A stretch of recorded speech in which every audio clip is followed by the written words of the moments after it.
Really?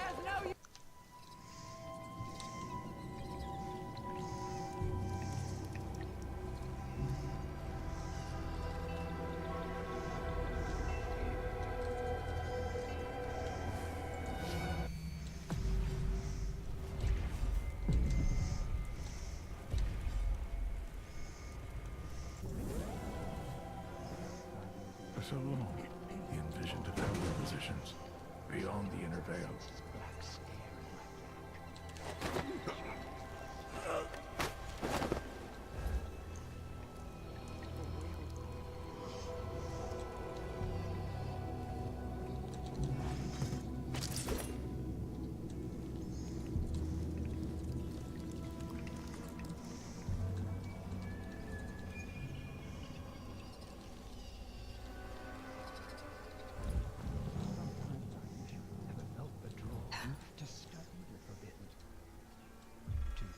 Yes, come after me. Damn it, they did see me. They did see me in the end. I can trick them though.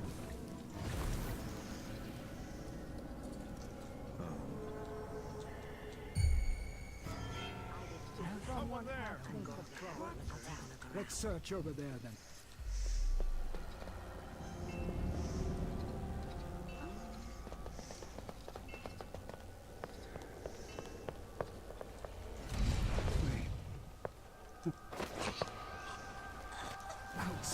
Damn it, I didn't realize two of them would come along. Okay.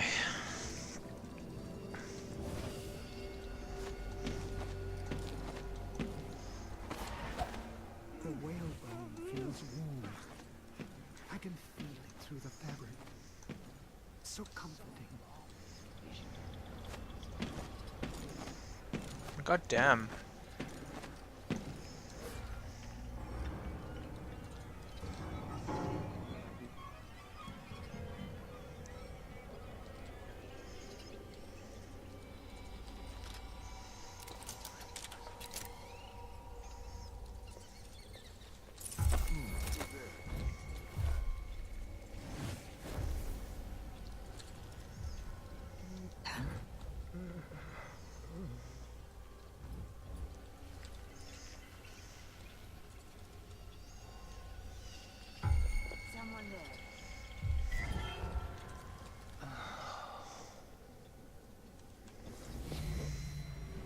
I need to keep track of this person.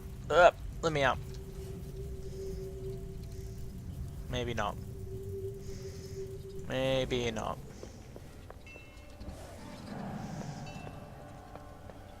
Nothing. I'll take a look around. Yes, you do that.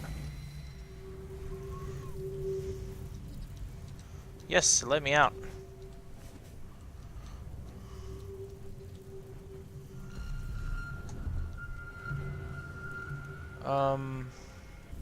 Is someone there? Maybe.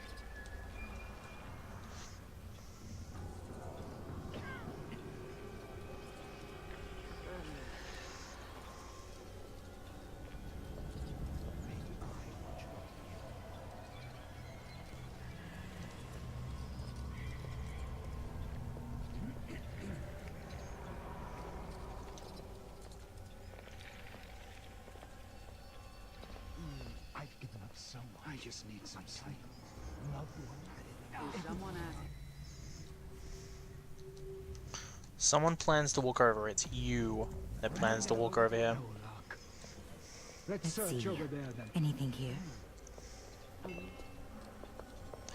didn't imagine. Maybe I'm just seeing things, but I can't relax until I have a look around.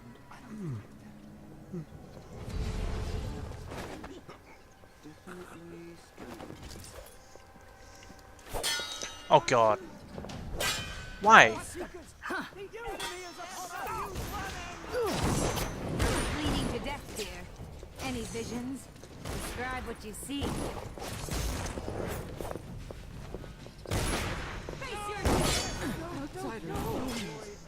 Did you hear that? You know, I was really hoping not to have to do this, but fine. You, dead. Oh. You with me? This place is for our eyes only. Let's not. Not dead then. Not dead.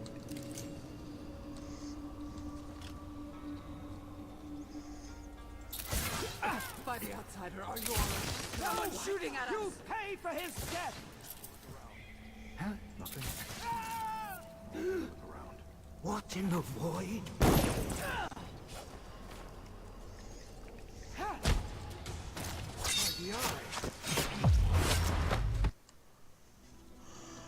That's not working either, it seems.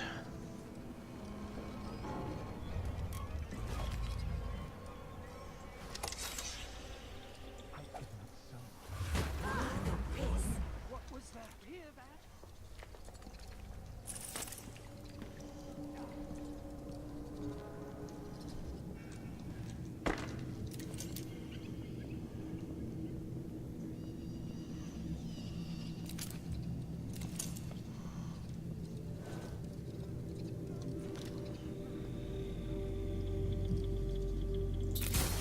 Someone shooting at us! No!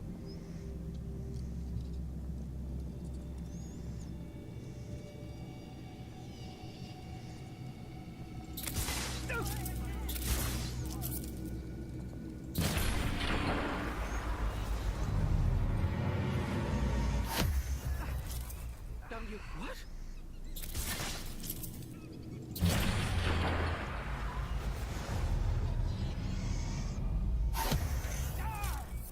I'll kill you for that. Sure you will.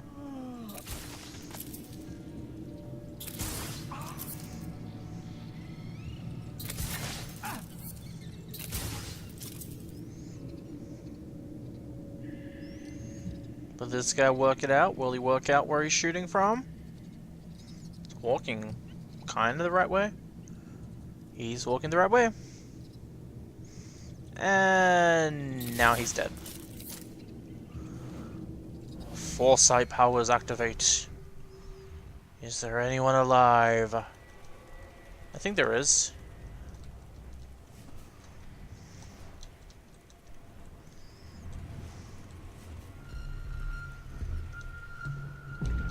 Cultists.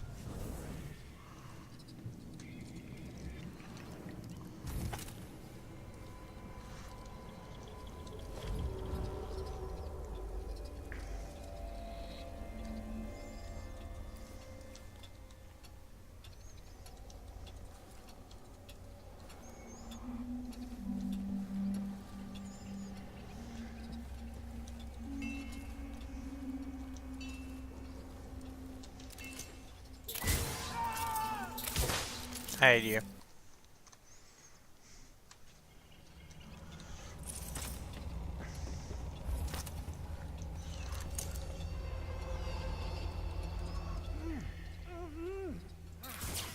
Outsider's bone. What? Here with me. So there's not just that guy up there, there's other people as well.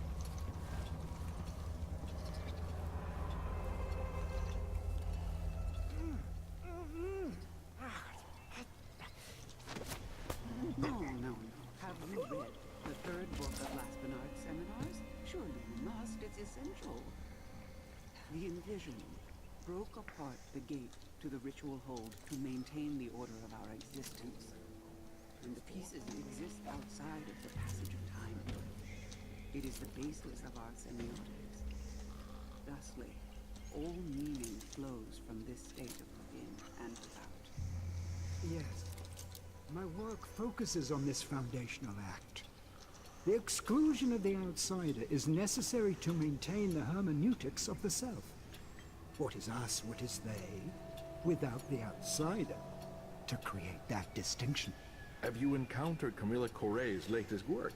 There is always the problem of framing, of delimitation.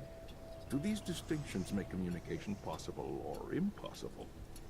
Interesting theory. Corey? Oh, That she would question.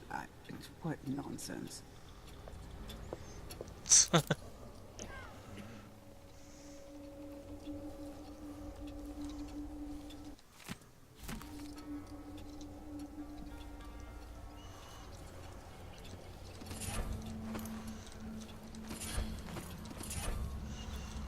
The Headless Gang. That's what I'm calling these guys from now on. The Headless Gang.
What must it feel like to bathe in the energies of the void for so long?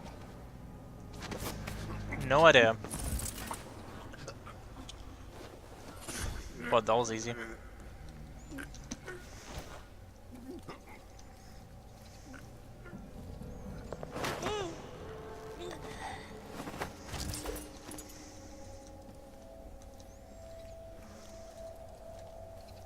Will I be ready when my turn comes? What will the void do to my mind, my flesh?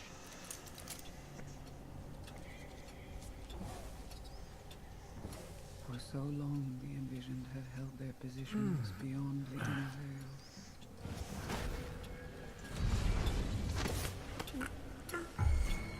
Wait, what? Outsiders, friends. Hi.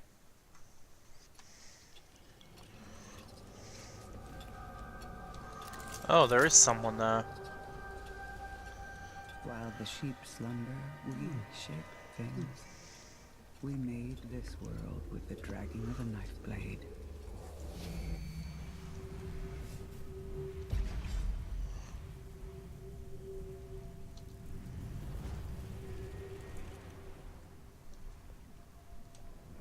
Can the outsiders speak?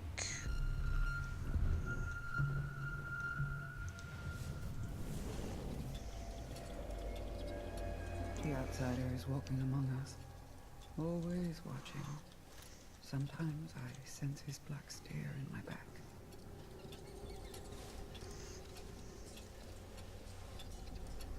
He sleeps and dreams of... Ready outsider, are you all right? What? Nothing?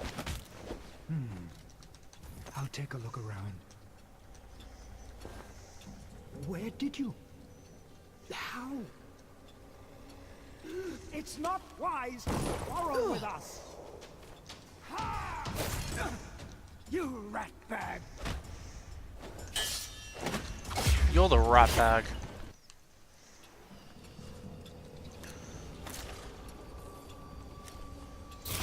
Ready outsider, are you all right? Okay, that didn't go planned. I was meant... Through that there. Buddy outsider, are you all right? She saw me. Are you kidding?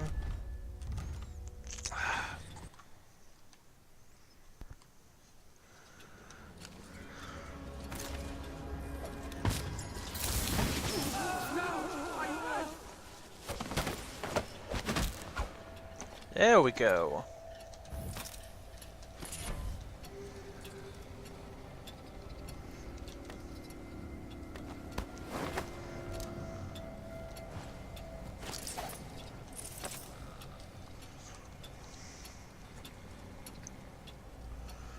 Library inventory and upkeep. Our referencing system needs to be reviewed as soon as possible. Bibliographical inconsistencies have been noted in several recent works, which makes study and citation difficult. Some of the older texts have been gnawed at by rats and need to be rebound. Make sure there's no mold in the pages before removing the damaged binding. The mines can be damp in unexpected places. Also, put down more poison. The first lot is clearly not working. Have the latest accounts of sanguine infusion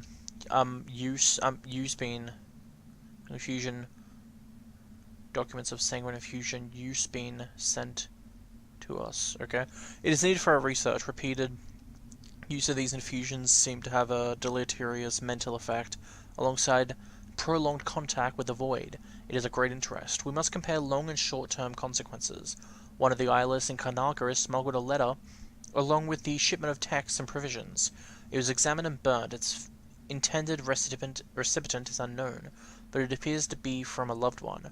We will find out for whom it was written, deal with them accordingly.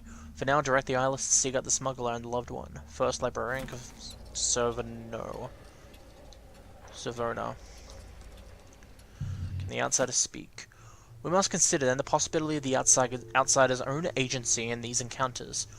Does the void itself direct his attentions, or does the boy the envisioned submerged into the ether of that place so long ago still retain a portion of his memory? His consciousness and indeed his desires. Or does the place so long ago still retain a portion of his memory, his consciousness and indeed his desires? If we must entertain this thought, then we must also radically restructure our approach to the void and its lonely denizen. For sure it is alarming to consider, if the outsider speaks, why does he not speak to us? He has never conversed with a member of our society, let alone bestowed any favor.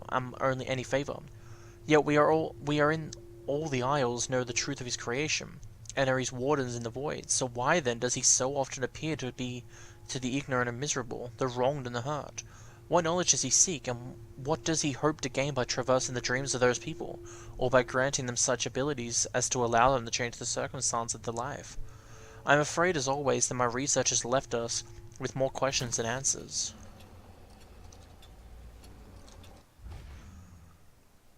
Ritual hold. Void ritual hold. Awesome. That's interesting, isn't it? Billy, are you going to comment on it?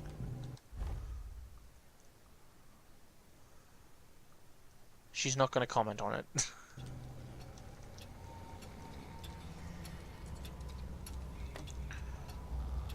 Can the outsider speak? Analysis of his visitations. It is a rare enough tale, but one which varies only in the tone and enthusiasm of its narrators. Select few are, through dreams or contact with shrines, transported into the void, and converse with the outsider himself. Some, it is said, walk away from these encounters with his favor. Naturally, it is difficult to untangle unreliable accounts from the ramblings of desperate seekers of the outsider's attention. Nevertheless, an analysis of these events is warranted. The Abbey of the Everyman warns us that the outsider walks among them, but to them he is merely the stranger who tempts you to infidentally, or the pickpocket who robs you of trinkets. Only the barest understanding of the truth exists in their foolish litany.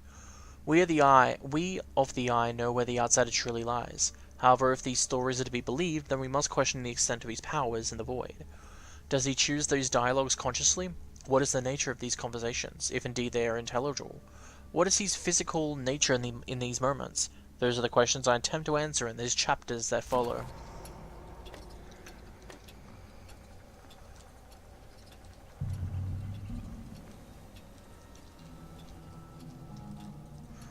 So that find another way, is that meant to be like putting him in the ritual hold? And that will do something? I wonder what it would do.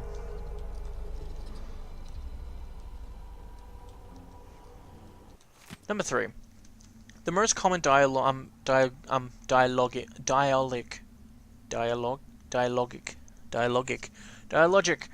interactions recorded with the outsider are conjurations occurring at one of the many shrines to him constructed across the Isles. They are considered, like all things of interest, heretical by the Abbey and are forbidden from public view. These simple altars are often made of wood or wire, and other materials found close at hand, are adorned with candles, dried herbs, coin, and pieces of carved whalebone noted to possess a blessing from the void. It is not known if any item beyond the later makes a tangible difference to the shrine's power. Nevertheless, it is through these ritualized sites that contact with the outsider is thought possible. However, many such attempts are failures. Long on the list of potential incantations, sacrificial animals, and bodily fluids which are said to compel the outsider to appear. None are successful, but yet there remain scattered first-hand accounts of people bearing on their flesh what is known colloquially as the outsider's mark, which we recognize as the symbol engraved in whalebone. Whalebone runes, seemingly communing with these altars, and when they wake, are able to recount specifics of the outsider's voice and appearance, which should not vary substantially in their description.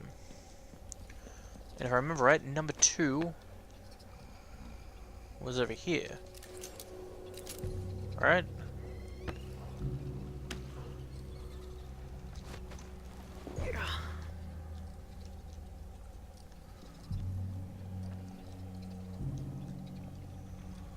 I thought number 2 was like... There it is.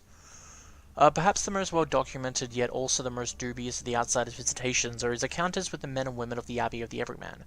Aside from vague descriptions of temptations with the Overseer's miraculous sisters, both attribute to the outsider's presence, there are cases of outsider visitations in this category which merit our attention. The first is the bloviating account from the confrontation between the outsider and the High Overseer Francis Perry. It is maintained that the outsider assumed the form of a large serpent and attacked the High Overseer in his chambers. I must stress the falsity of this story. The outsider's physical form exists bodily in the void and does not, as we know, shapeshift like a trickster from some fanciful tale.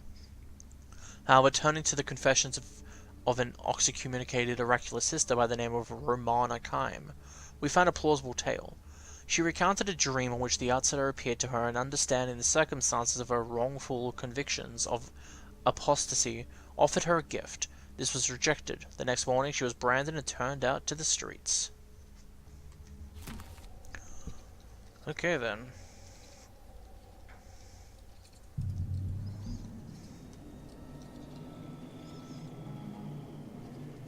We're back here.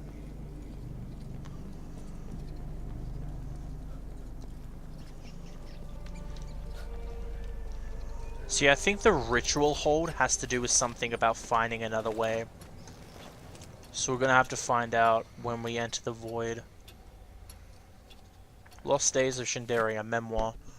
It started with hallucinations. Joanna Caliado screaming when her house vanished as she unlocked her front door. Miners returning from the depths with hair raising tales of tunnels appearing around already quarried and cleared beneath their pickaxes. But soon the entire town was awash in their inexplainable. The first time I hallucinated, I was working in the Shindari Mining Company store, distributing supplies to prospectors fresh off the carriage from Kanaka. I pulled a head lantern from the shelf and turned to hand it to a customer, but he was gone.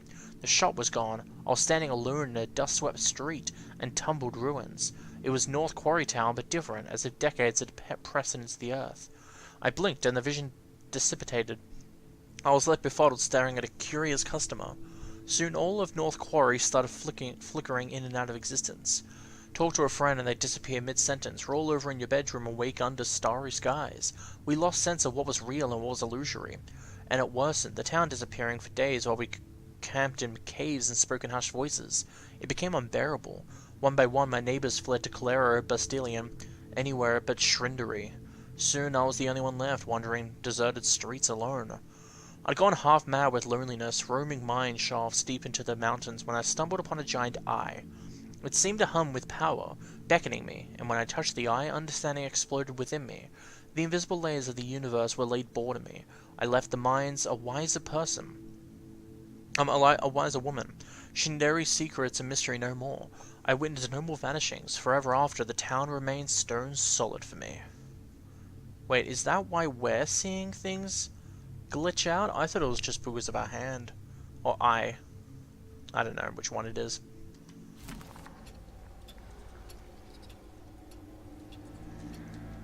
Okay, I need to get up the stairs.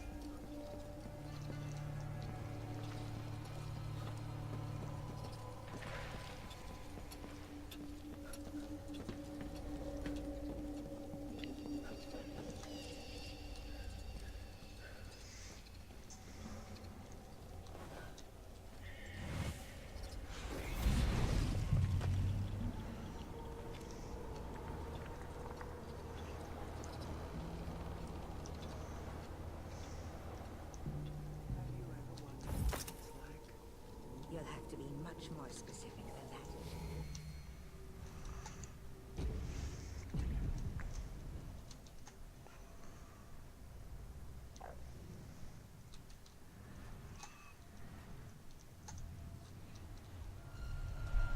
Whoa! Oh god, that scared me. The eye of the dead god. Outsider, face to face. His black eyes. His youthful form untouched by time. I've read various sources which recount our forebears walking with the outsider in dreams. One even vividly described him inviting her to suckle blood from the wound the envisioned inflicted upon him centuries ago. I wouldn't believe such accounts. They're based on poor scholarship, mystical ramblings at best. Set these wonderings aside. You know the nature of the outsider. There's someone Like asking that. for trouble. I'm going to Really? inside the ritual hold, meeting the outsider face to face. His black eyes, his youthful form untouched by time. I've read varying sources which recount our forebears walking with the outsider in dreams.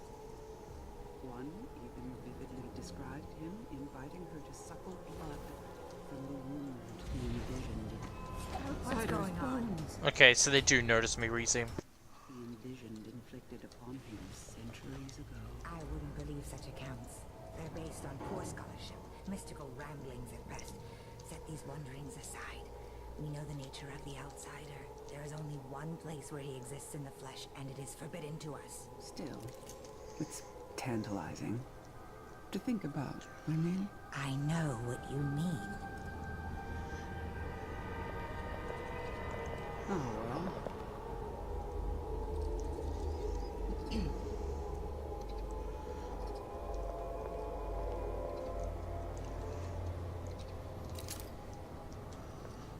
What are they gonna do? Huh?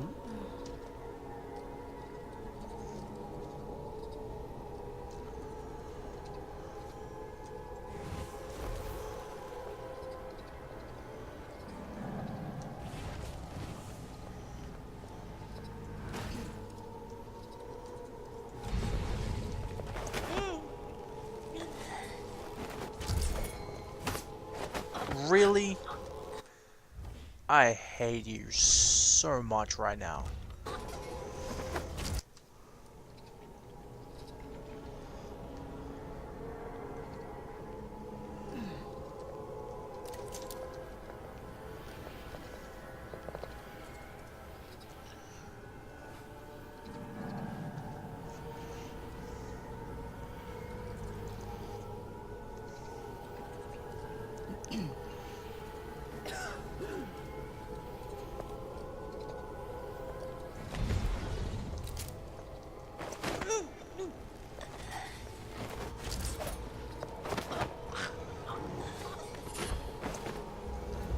There we go.